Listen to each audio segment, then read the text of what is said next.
사은잔의 도론도담의 시간입니다. 유튜브 시청자 여러분 안녕하십니까. 여기는 해운대 해수욕장인데요. 옆에 방사님 모셨습니다. 안녕하십니까. 안녕하십니까. 오늘의 주제는 바람의 검객과 해오름의 도론도담에 대한 해석, 도담에 대한 해석이라는 그런 주제로 가지고 도론도담을 나눠보도록 하겠습니다. 방사님 안녕하세요. 안녕하십니까. 이 앞에 경치가 참 좋군요. 네. 이 자리가 완전 그냥 명당 자리입니다. 예.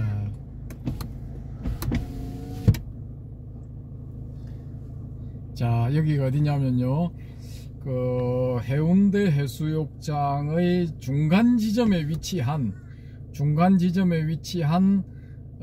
공영 주차장이 되겠습니다. 예, 공영 주차장 차 안에서 바다를 보고 지금 영상을 찍고 있습니다. 예. 바다가 해운대 해수욕장이죠? 그렇습니다. 저 바닷가 저 수평선에 배들이 한 몇 개가 있네요. 이쪽도 있고 저쪽도 있고. 예. 전방에는 한 두 개 정도 보이네요. 그렇습니다. 세 개네. 저쪽에 하나 또 오네. 여기는 이제 뭐 일반 배들은 지나갈 뿐이지 여기에 들어오지는 않거든요. 그렇군요. 예, 들어오지는 않고. 그래서 어디로 갈까요 도대체? 저쪽 왼쪽에도 있군요. 저녁인데 배들이 한 10대가 넘습니다 전체적으로. 예. 이쪽에도 보니까 저 멀리서 지금 여러분은 이게 시야에서 안 보이시지만은 저는 이 시야를 돌려보니까 한 10대가 넘어 보이네요. 저 수평선 위에 배가 불을 켠 배들이. 뭐 지나가는 배들이고 다 이렇게 근처에서 고기잡이 하는 배들, 뭐 미포 항구에서 나온 배들 뭐 그렇지 크게 뭐 이렇게 이쪽으로 뭐 들어오고 하는 그런 배들은 없습니다 사실은. 그래서 바다 위에 수평선에 불을 켜놓으니까 좀 나름대로 좀 운치가 있습니다. 어쨌든 화면으로 보시는 것보다 직접 이렇게 확인을 하시는 게 더 좋으니까 놀러들 오십시오. 그러시면 됩니다. 지금 비가 약간씩 떨어지는 관계로 와이프를 약간씩 돌립니다. 양해하십시오. 그래서 이게 오늘의 주제는 우리 뭡니까 도름도담을 많이 도와주고 계시는 바람의 검객님이 이제 저걸 올리셨는데 댓글을 다셨는데 어디다 댓글을 다셨냐면은 대승불교의 등장은 패러다임의 전환인가 라는 영상에다 댓글을 다셨거든요. 그래서 거기 이제 댓글을 찾아보시면은 이 해오름 채널에서는 안 나오고요. 도론도담 채널에 가서 찾아보시면은 나오는데 거기에다가 이제 댓글을 다셨고요. 그래서 이제 그걸 제가 한 7, 8일 전에 이제 박도인한테 전화가 와서 이제 그 내용을 알게 됐거든요. 알게 됐는데 이렇게 들어보니까 우리 박도인이 빠꾸토가 할 수 있는 그런 실수 그걸 저질렀더라고요. 제가 보니까. 그래서 이제 전화상으로 이제 갑론을박을 좀 했고 또 그 하루가 이틀인가 지난 다음에 또 만나서도 또 이야기를 했는데 그래서 이제 제가 종합적으로 이렇게 생각을 해본 결과 이 문제를 이제 한번 주제로 다루어서 이렇게 해석을 해드릴 필요가 있다라고 생각해서 오늘 이렇게 이제 직접 막 이렇게 이제 말씀을 드리는 겁니다. 말씀을 드리는데 이게 왜 중요하냐 하면은 사실은 이게 중요한 개념이거든요. 중요한 개념인데 여기에 이제 대승불교의 등장은 이게 패러다임의 전환일 수도 있고 아닐 수도 있거든요. 이게 무슨 의미를 가지느냐 하면은 예를 들어 패러다임의 전환이다. 이제 서구의 역사에 있어서 서구 과학의 역사에 있어서 아주 중요한 그 패러다임의 전환이 뭐냐 하면은 천동설이 지동설로 바뀐 거거든요. 그 코페르니쿠스의 전환이라 그러죠. 그 천동설이 이제 지동설로 바뀐 거. 프토렐마이오스 이후에는 이게 하늘이 도는 거고 지구는 움직이지 않는다. 그래서 지구가 우주의 중심이다. 이렇게 설명을 했는데 코페르니쿠스라는 사람이 자기가 관찰을 해보니까 그게 아니더라라는 거죠. 그래서 이걸 코페르니쿠스의 전환, 하늘이 움직이는 게 아니라 우리 지구가 움직인다 라고 이제 주장을 했단 말입니다. 그래서 갈릴레오 갈릴레이도 자기가 망원경을 가지고 천체 관측을 해보니까 맞더라 이거죠. 이게 하늘이 움직인다, 지구는 가만히 있고 하늘이 움직인다 라고 했을 때 내행성계에서 금성이나 수성에서 나타나는 이 역행현상, 또 외행성계에서는 화성이 대표적인 케이스인데 거기서 화성이 보여주는 역행현상, 이게 설명이 안 돼요. 전체의 움직임 설명이 안 되거든요. 그러면 이건 진리가 아니고 그냥 가설단계, 검증되지 않은 가설단계다라고 이렇게 해야 되는데 이걸 그냥 뭐 몇백 년간 혹은 거의 1000년간까지 진리로 받아들였단 말입니다. 근데 코페르니쿠스 이 사람이 딱 해보고 갈릴레오 갈릴레이도 딱 해보니까 이게 아니더라라는 거죠. 하늘이 움직이고 지구가 중심이다 이렇게 해서는 이게 설명이 안 되는데 지구가 움직인다, 지구가 태양을 중심으로 해서 지구가 움직인다, 지구도 태양을 중심으로 한 태양계의 행성 중에 하나다라고 해서 과거에 태양이 있던 위치에 지구를 딱 넣고 과거에 지구 위치에 태양을 딱 놓고 이렇게 치환을 해서 계산을 해보니까 이게 다 맞아떨어지더라는 거예요. 전체의 역행현상도 자연스럽게 설명이 되고, 그래서 이게 이제 패러다임의 전환이 딱 일어난 거란 말입니다. 이건 완전히 다른 거죠. 그러면은 대성불교의 등장은 그 천체의 정반대적인 그런 그 패러다임의 전환처럼 이것도 패러다임의 전환인가? 라는 그런 류의 전환인가? 이런 의문을 던져볼 수 있단 말입니다. 만약에 이게 그런 류의 전환이다 할 것 같으면은 이건 초기불교하고 대성불교는 완전히 다른 종교가 되어버린 겁니다. 초기불교 따로, 그거는 교조가 석가모니고, 대성불교는 또 교조가 뭐 용수가 되든지 아니면은 미륵 사상계의 뭐 유식이 되든지 이런 식으로 완전히 다른 종교가 되어버린다는 이런 그 약점이 있거든요. 그러니까 통불교적인 측면에서 볼 수가 없다라는 겁니다. 전체가 다 불교고 이 대성불교는 대성불교, 소승불교를 작은 수레지만 불교다라고 본 게 이게 무너지게 되는 거예요. 그래서 이제 이 바람의 금객님이 이제 무화를 가지고 전체적으로 쭉 하나로 꿰었단 말입니다. 염주를 이제 실을 가지고 이제 이 떨어져 있는 구설들을 이렇게 꿰어서 염주를 만들듯이 쫙 만들었다라는 거죠. 그리고 통일성이 있어야 부파불교, 이 초기불교, 부파불교 이 두 개를 소승불교로 하고 또 이제 뒤에 나온 중간의 유식은 대성불교로 해서 이게 전체적으로 다 불교다 이게 된다고요. 이게 되는데 이제 그런 측면에서 이제 이걸 이렇게 연결을 했고, 또 한 가지 측면은 뭐냐 하면은 2004년도 제 나름대로 경험을 한 그 뒤로는 제가 어떤 주장을 했느냐 하면은, 야, 니들이 그 불교 교학에 대해서 이야기를 하고 싶으면은 내가 글자 한자를 던져줄게. 그 글자 한자를 가지고 초기불교부터 선불교까지를 전체를 통으로 꿰을 수 있느냐? 제가 이런 질문을 던지거든요. 뭐 교리 토론 뭐 이런 거 뭐 교리에 대해서 이야기를 꺼내면 저는 항상 이런 말을 던집니다. 글자 한자를 가지고 네가 설명할 수 있나? 그럼 대부분은 못해요. 못하고, 야, 그러면 네가 내한테 글자 한자를 던져봐라. 내가 그거 설명해 줄게. 그러면은 또 말을 못해. 네가 해봐라 해도 못하고, 내한테 글자를 하나 던져라 내가 해줄게 해도 못하는데, 이 댓글을 제가 보니까 이 바람의 금객님이 무를 가지고 초기불교부터 선불교까지 멋지게 하나로 회통을 딱 시켜버렸어요. 이걸 무라는 글자 하나를 가지고 전체 불교 2500년 역사의 불교 교리 전체를 통으로 다 꿰버린 거예요. 이게 해놓고 보면은 아무나 할 수 있는 것 같아도 이게 무지하게 힘들거든요. 힘들고, 또 한 가지 의의는 뭐냐 하면은, 요걸 이제 이렇게 검토를 딱 해보면은, 여기 들어가서 검토를 해보면은 우리가 어떤 검토를 해볼 수가 있느냐 하면은, 야, 이 물을 가지고 이렇게 멋지게 할 수 있으면 무 이외의 다른 단어가 또 할 수 있는 게 있느냐, 그 검토를 해보면 어떤 단어가 될 수 있느냐 하면 열반이 될 수가 있습니다. 열반이라는 단어를 가지고 또 회통을 한번 시킬 수가 있거든요. 또 하나의 단어는 해탈입니다. 해탈 가지고도 또 할 수가 있거든요.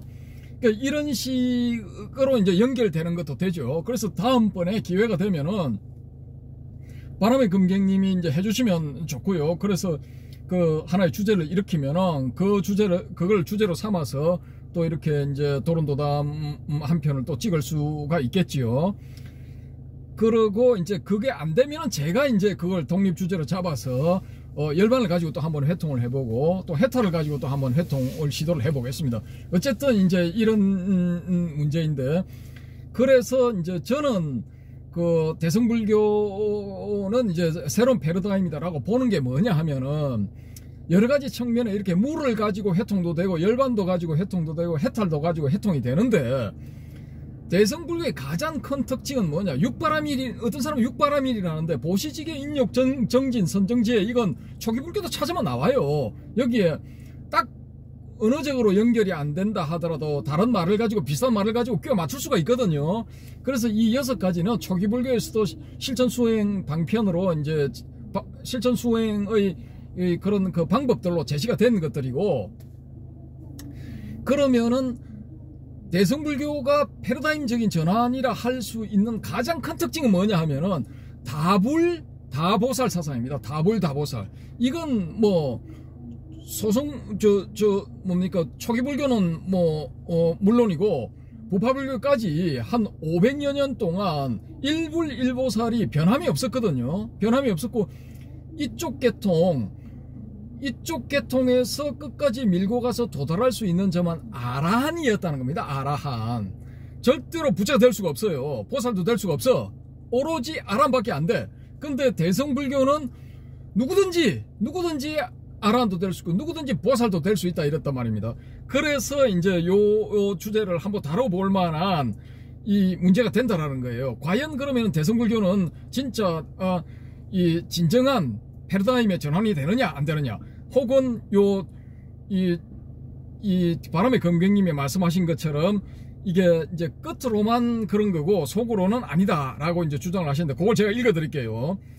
1. 초기 근본 불교의 핵심 무화설이라고 봅니다. 단순한 이론이 아니라 초전 오비구가 이 설법을 듣고 통달하여 그것으로 완결적으로 아라한이 되었으니 그 뒤에 불교에서 나오는 온갖 이론 설명이 사실은 불필요할 정도로 완결적이라 하겠습니다. 2. 그러면 용수, 유식의 이론이, 용수의 중론과 이제 미륵의 유식의 이론이죠. 이 이론이 무화설과 다른 패러다임인가 하는 문제에서 무화설을 그대로 이어 더 정밀하게 하였다고 보겠습니다. 이제 바람의 긍백님이 이렇게 보시는 겁니다. 용수는 대가전연경의 12연기설을 이용하여 불멸불생을 주장하고 팔불중도로 불상부단 불일 하여 이변 비중으로 비유 비무 비중으로 더 철저히 무화를 지지했다고 봅니다. 여기서 이변 비중은 떠날 리자입니다. 그래서 양변을 떠나고 또 가운데 있는 중도 아니라는 이런 의미죠. 그래서 이변 비중으로 비유 비무 비중으로 더 철저히 무화를 지지했다고 봅니다. 3. 그 뒤 유식 대성기신론 불성론에서도 제가 이미 누차 말한 바와 같이 이제 여기서 제가 하면은 이제 도론도담님이 바람의 금경님이 되겠죠. 3. 그 뒤 유식 대성기신론 불성론에서도 공열애장 중도 불성론 진여도 같은 방식 등으로 무화설을 유지했고, 4. 그 뒤 선불교에서도 해능 아래의 남학 마조 계열의 조계선종에서는 본성실체설을 부정하여 중도 불성론이라 하겠습니다. 그래서 외형상으로는 유식의 열애장, 기신론 등의 진여심, 열반경 등의 불성이 뭔가 항상 하는 게 있다는 듯한 사상의 전환이 있는 듯 해도 그 본질은 무화설을 확실히 유지하고 있다고 보겠습니다. 그래서 대성불교의 패러다임의 전환은 외형상의 것이고 그 본질은 그대로 유지하고 있다고 하겠으며 그것이 힌두교의 사상과 분명히 다른 바라 하겠습니다.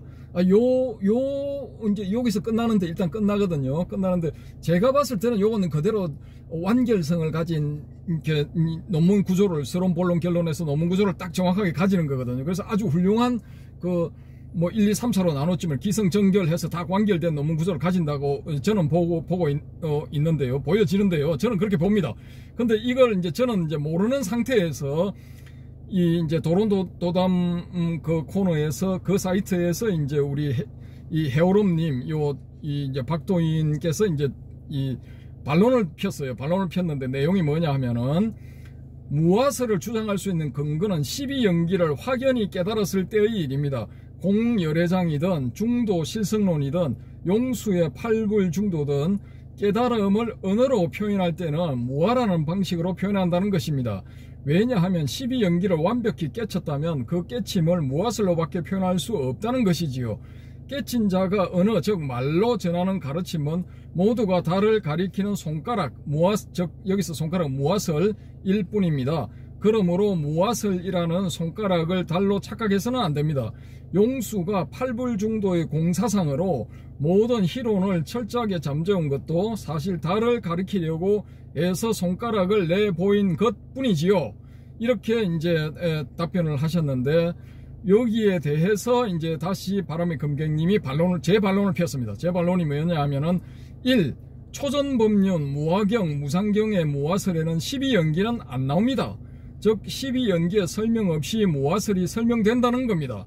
2번, 달, 손가락 이야기는 당연한 이야기로 여기서는 하나마나한 이야기입니다. 3. 깨달았을 때 무화가 아니고 부처님이 깨달았을 때라야만이 무화가 아니고 부처님이 오비구에게 무화를 설하시고 오비구는 그 무화설을 이해하고 깨달았습니다. 4. 무화는 본래 그냥 무화이고 무엇을 통해서 무화 상태가 되는 게 아닙니다. 본질이 무화입니다. 12연기를 통하지 않고도 무화가 이해된다는 것입니다. 이렇게 이제 제 반론을 펴셨거든요. 자, 여기서 이제 직접 당사자, 직접 이제 바람의 금객님이 처음 단 댓글에 반론을 펴신 우리 이 박도인께서 이게 해설을 그렇게 왜 그런 이 반론을 펴셨는가, 거기에 대한 이제 이야기를 말씀을 들어보겠습니다. 자, 해주시죠.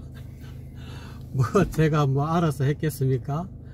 그냥 바람의 금객님이 뭐 더 잘 아시겠고, 교리적으로도 아마 뭐 진짜 그야말로 방사님과 아마 필적할 정도로 어느 정도 교상 판석이 다 되어 있는 것 같습니다. 근데 제가 그렇게 반론한 것은 소승불교는 아무래도 이렇게 무화설로 가지고 이게 뭐 어쨌든 간에 뭐 초전법륜경이든 어떤 경이든 간에 초기불교 경전을 보면은 대부분 다 이제 무화 사상으로 뭐 삼법인에도 뭐 제법무화가 나오니까요.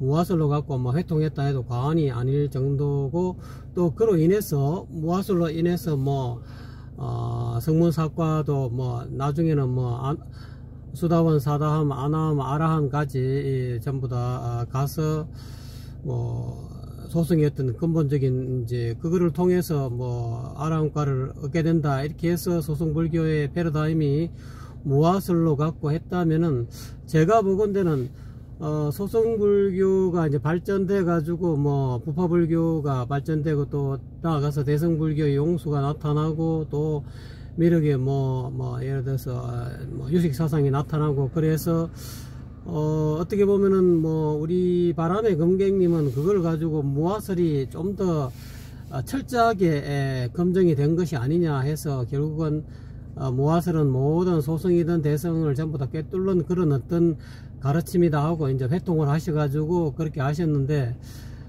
제가 보는 관점은 초기 불교는 어떻게 보면은 무화설로 갖고 이제까지 가지고 사람들이 중생들이 가지고 있던 마음속에 어떤 뭐 오온에 대해서 내가 있다라는 그런 어떤 그 유에 집착하는 그로 인해서 괴로움이 많이 생겼기 때문에 석가모니 부처님의 어떤 초전법륜이 아마 있다라는 그런 어떤 관념을 깨뜨리기 위해서 무화를 설한 것 같고요. 그래서 그 당시에 이제 뭐 여러가지 뭐 술에 뭐 미린다 방아라 하나요? 그런 것도 보면은 그게 뭐 소승인지 대승인지 경전인지는 잘 모르겠습니다만은, 어쨌든 뭐 그런 걸 보더라도 그런 수레를 거론하면서 그 수레라고 하지만 실질적으로 수레에는 뭐 여러 가지로 다 분석해 보면 수레라고 하는 실체가 없다. 그렇기 때문에 수레라는 어떤 그런 모양에 끄달리지 마라라는 식으로 말을 하면서 무엇을 비슷한 쪽으로 이제 그런 경전도 있더라고요. 제가 이제 불교대학 다니면서 민다방한가 뭐 하여튼 그거 보니까 그런 거를 이야기해 놨더라고요. 그래서 어쨌거나 간에 그렇게 해서 소승불교는 어쨌든 전체적인 흐름이 사람이 이 눈에 보이는 어떤 그것이 굳이 제가 이제 12연기를 거론한 것은 연기의 어떤 완성판이 12연기이기 때문에 굳이 앞에 12지를 빼고라도 연에서 일어난 이 모든 세상 만유가 방하에서 이야기하고 있는 그런 그런 수레의 어떤 수레를 다 분석해 가지고 거기엔 수레라는 실체가 없다. 그렇기 때문에 수레는 어떤 실체적 존재가 아니다. 그러므로 수레라는 어떤 그거를 이제 수레가 아라고 이제 이야기하면은 수레가 없다. 무아 하는 그런 어떤 비유가 되겠죠. 그래서 이제 그런 식으로 이야기했지만은 이제 12연기는 이제 다 어쨌든 간에 연에서 일어나는 것들이라는 거죠. 수레라는 것도 수레가 만들기 위해서 여러 가지 뭐 다이어라든지 뭐 나무라든지 여러 어떤 부속품들이 결합이 돼 가지고 연에서 일어난 존재로서 우리가 수레라고 하지 않습니까? 굳이 뭐 12연기설을 다 거론하지 않더라도 연에서 일어났다라는 것은 다 알 수 있고, 그로 인해서 그 수레라는 실체가 없다. 어떤 무아라는 것은 어떤 씨알이 없다라는 그런 뜻으로도 이제 이렇게 의역해서 할 수가 있습니다. 수레든 개인적인 사람이 어떤 실체적 우리가 보통 사람으로서 너 이리 하는 그런 아든 간에 어쨌든 그 아라는 것은 무아라고 할 때 아라는 것은 실체적 존재가 없다는 그런 뜻으로서 저는 이해가 되고 있고요. 그래서 어쨌거나 간에 그런 식으로 해서 초기 불교는 서가열의 부처님이 이 세상에 오셔갖고 실체적 존재가 없는데 사람들이 실체적 존재라고 집착하기 때문에 괴로움이 생겼다는 거죠. 그래서 그 괴로움의 어떤 그런 해결하는 방식으로서 어떤 실체적 존재가 없다는 것을 끄집어내므로 인해서 그 당시에 바라문 사상이라든지 뭐 아트만 뭐 브라만 이런 것은 어떻게 보면은 뭐 실체적 존재가 있다라는 그런 어떤 설인데, 그거를 끄집어내면서 아니다, 알고 보면 이제 12처를 이야기하면서 12처설에서는 아니비설신이 색성량 미촉법을 이야기하면서 이 12처 이외에는 쉽게 말하자면 일체가 없다. 모든 것은 이 세상의 모든 것은 이 12처 안에 다 들어간다 하면서 그거를 이제 모든 당신 교술의 어떤 그 근본 교술로 잡아놓고, 그래서 우리가 알고 있는 나가 있다라는 그런 어떤 실체가 있다라는 그런 개념들은 12처 또는 12연기에서는 유깁이라고 하는데, 그거로 인해서 3사가 화합해서 촉이 발생하기 때문에 우리가 알고 있는 뭐 있다 없다 또는 실체가 있다 없다 하는 그런 어떤 개념들이 생겨난다라고 나중에 이제 설명하고 계시죠. 어쨌든 간에 그거는 다 제껴놓고라도 그 바람의 경경님이 이야기하시는 대로 소승불교는 실질적으로 무화설이 맞습니다. 무화설이 맞고, 그 어쨌든 간에 석가는 아마 무화설을 이야기하면서 금강경의 이야기 대성불교 쪽으로 가는데, 금강에서 이야기한 건대로 파상, 마음의 어떤 상을, 내가 있다라는 그 상을 깨주기 위해서 무화설을 초기 불교에서는 그렇게 무화설을 많이 강조했는지도 몰라요. 그런데 이제 제가 만약에 석가라면은 그런 무화설을 이야기했지만 실질적으로 석가는 이야기하지 않는 부분이 있다는 거죠. 그 속에 겉으로는 무화라고 이야기하지만 실질적으로 뭔가 실체적 존재가 가장 시급한 이 중생들이 지금 고통에 빠지는 가장 근본적인 문제가 그런 어떤 뭔가 있다라는 어떤 그런 어떤 것에 취착이 되기 때문에 그 있다라는 취착의 어떤 그 상을 깨주기 위해서 초기 불교를 나는 설했다고 저는 개인적으로 그렇게 바라보고 있습니다. 근데 이제 왜 소승불교의 패러다임과 대승불교의 패러다임이 다르냐면, 소승불교의 그렇게 그 당시에 소승불교 초기 불교를 석가가 그렇게 이야기할 수밖에 없는 게, 워낙 그 당시에 석가가 출현하는 그 당시에 지금 아트만 사상이라든지 아트만 사상이 브라만 사상뿐만 아니라 육사 외도들이 사상들이 대부분 다 보면은 뭐 물론 다른 어떤 뭐 회의론도 있고 여러 가지 뭐 물질론도 있고 하지만은 이 어떤 실체가 있다라는 그쪽으로 많이 뭐 요소설도 있고 하기 때문에 많이 기울어졌기 때문에 석가는 아무래도 그렇게 해서 뭐 실체적 존재가 없다라는 식으로 끄집어내면서 당신의 어떤 그런 교수를 끄집어내고, 또 그 당시에 어떤 가장 문제적인 그 사람들이 이 뭐랄까 실제적 존재가 있다라는 그게 너무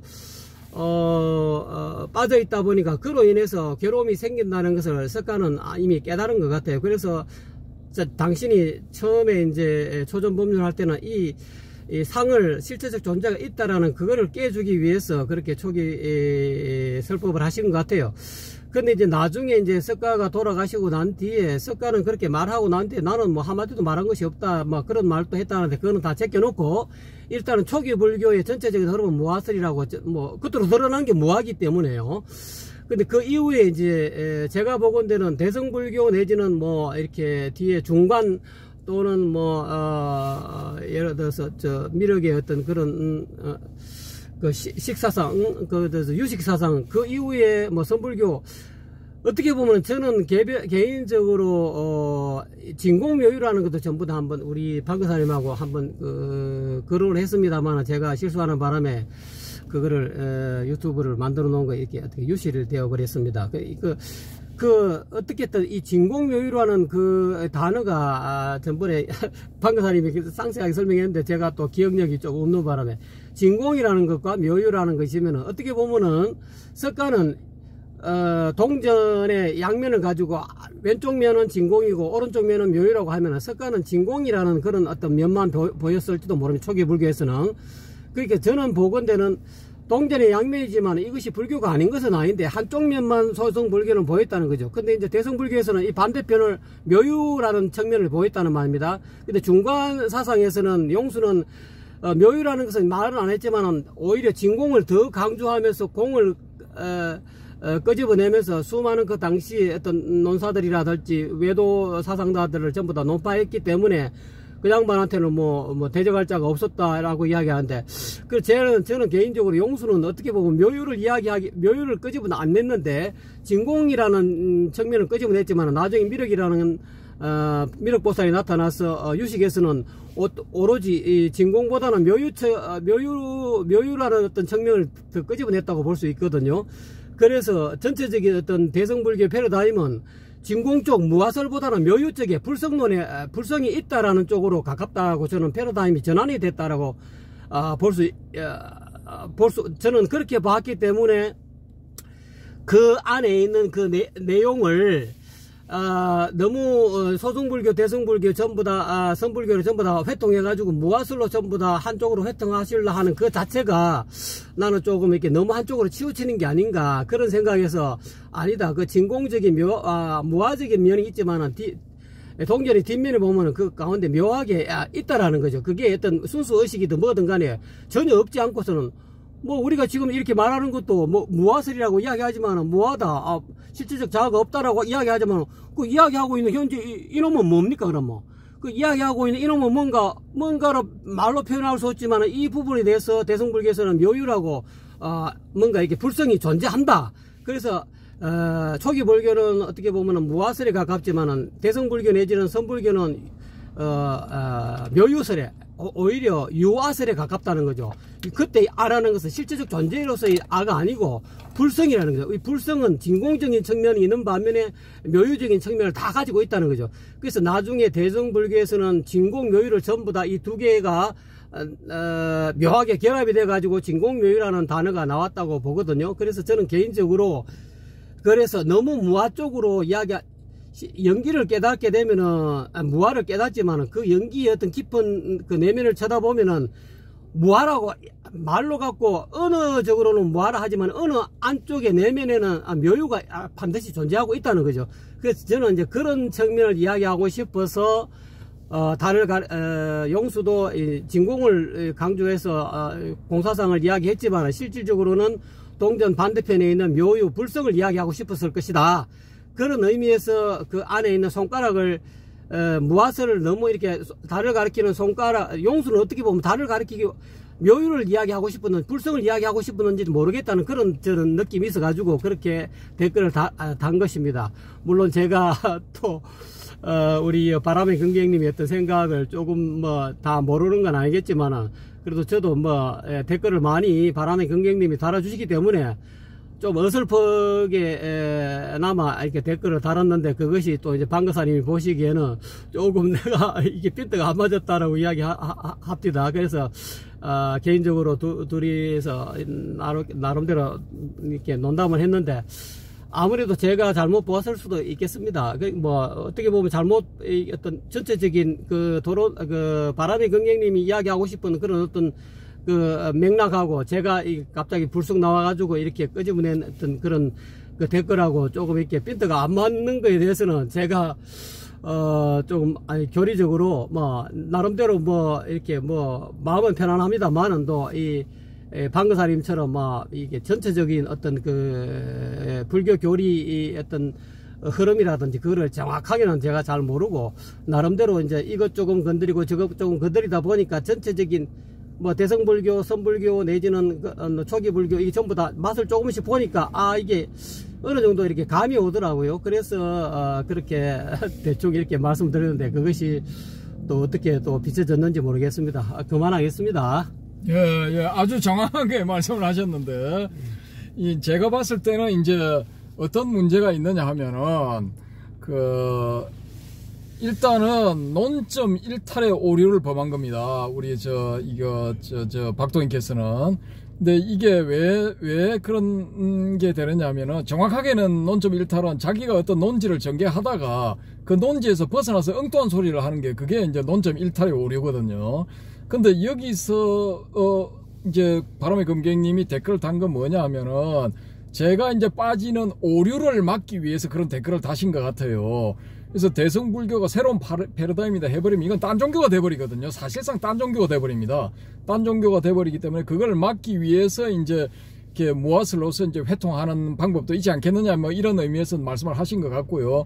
그래서 저는 이제 전체적으로 이제 논지 전개는 훌륭하고 나름대로 자체적으로 완결된 정합성을 가지기 때문에 여기에 대해서는 이제 뭐 이렇게 흠잡을 데는 없습니다. 없고, 우리 박도인께서 답변하신 그 내용 중에 단정적인 표현이 있어요. 그 12연기를 철견을 해야만, 그걸 자기가 이제 철저하게 이렇게 파악을 해야만 무아를 얻을 수 있다, 이런 이제 이 말씀을 하신 게 있거든요. 그 너무 이제 단정적으로 그렇게 이야기를 했고, 우선은 이제 논점에서 일탈을 해버렸고, 논점에서 벗어났죠. 이건 대성의 전개가 이게 새로운 패러다임인가 아닌가, 그 문제를 가지고 논하고 있는데 엉뚱한 걸 갖다 들이대버린 겁니다.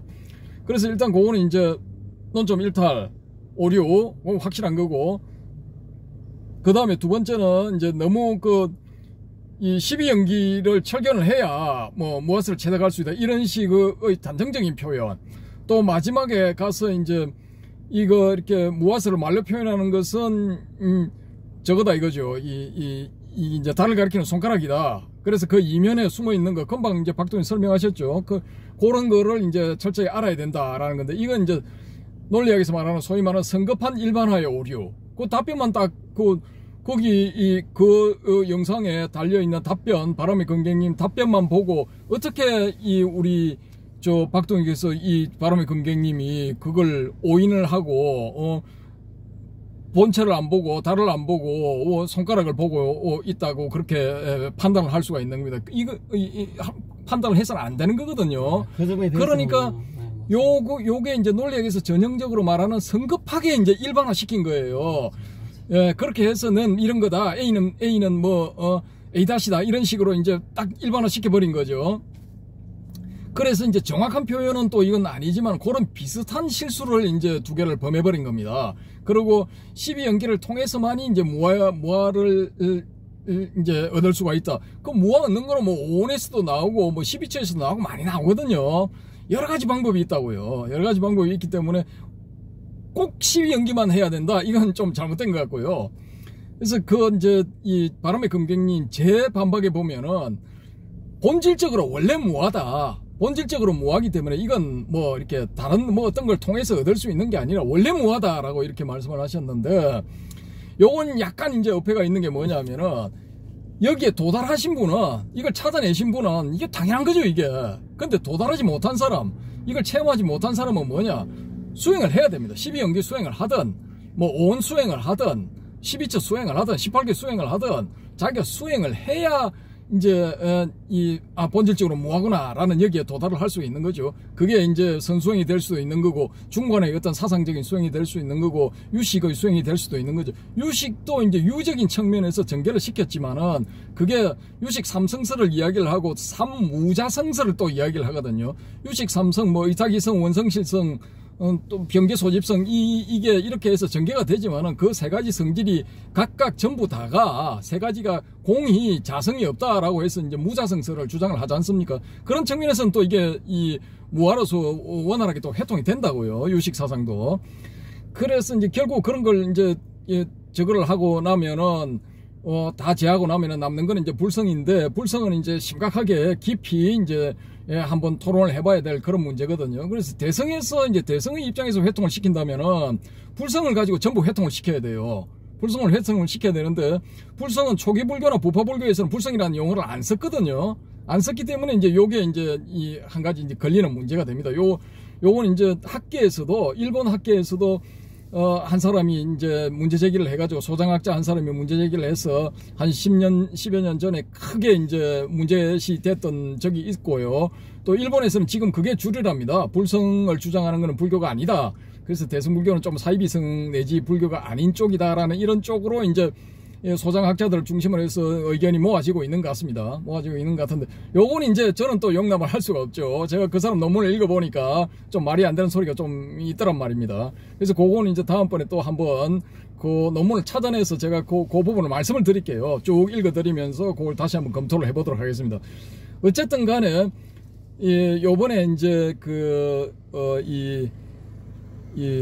대승불교는 이제 새로운 패러다임의 전환이지 않겠는가라는 이런 주제의 그 영상에 달린 댓글들을 보고, 이제 우리 이 박동희께서 또 대답을 다시 반론을 하고, 또 이제 거기에 대해서 재반론이 붙고 하는 이런 과정들, 또 이제 자유한국님이 열반도 그러면 뭐하입니까? 막 이렇게 이제 불쑥 끼어드셔가지고 이제 또 이렇게 댓글을 다셨는데, 그 문제도 우리가 심각하게 검토를 해봐야 되거든요. 해봐야 되는데, 이제 여기서 간단하게 이제 제가 제 나름대로 이 말씀을 드리자면은, 이 이변 비중이라는 말 속에 거기에 이제 힌트가 있을 수가 있단 말입니다. 그 이제 떠날 리자인데 두원 법칙에 의해서 이로 발음이 돼가 이변 비중 이렇게 되는데, 양쪽 변을 떠나야 됩니다. 일단은 용수의 팔불중도의 핵심이 이제 양변을 떠나 있는 거거든요. 그래서 양변을 떠나면은 중간에 뭔가 있지 않겠느냐. 그럼 중간적인 스탠스를 취하는 건데,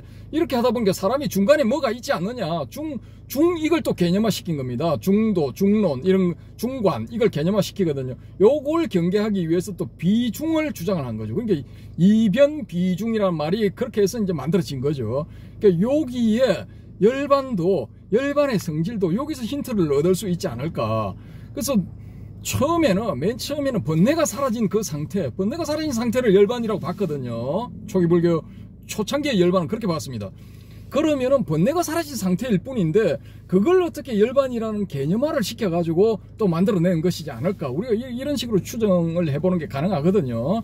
그래서 그런 점도 이제 다음번에 열반을 가지고 주제를 삼아서 이제 다룰 때 한번 이제 또 깊이 있게 심도 있게 한번 다뤄보도록 하겠습니다. 그때도 그 바람의 금객님, 또 이 자유한국님, 또 이 기타 등등 또 다른 그 숨은 고수들, 실력자들, 지금 뭐 보고 계시는 분들 좀 이렇게 댓글을 다셔가지고 요 도론도담에 한번 솜씨를 한번 보여주시기 바랍니다. 그래서 그렇게 되면은 어떤 계기가 되면은 다 이렇게 이 야외에서, 오프라인에서 다 만나서 이제 세미나를 한번 열어보는 게, 그 옛날식으로 치면 야단법석이죠. 그래서 사람이 몇 명이 되든 뭐 5명이 되든 10명이 되든 다 모여서 야단법석을 한번 열어보자라는 게 이제 저희 이제 도론도담의 이제 희망사항입니다. 현재로서는 희망사항인데, 그럴 때 이제 다 모여서 한번 허심탄회하게 그런 점들에 대해서 이제 검토를 해보면은 오히려 이제 우리 쪽에서 강단의 학자들 뭐 이런 분들이 이제 정의 내리는 그런 것보다, 여기서 이제 실전 경험이 있는 분들이, 실체험이 있는 분들이 모여서 이제 의견을 교환하다 보면은 오히려 더 정확한 개념을 잡을 수 있지 않을까, 정확한 결론에 도달할 수 있지 않을까, 그렇게 생각됩니다. 예, 이상으로 본 건에 대해서 본 주제에 대한 도론도담을 이제 제 의견은 다 말씀드렸습니다.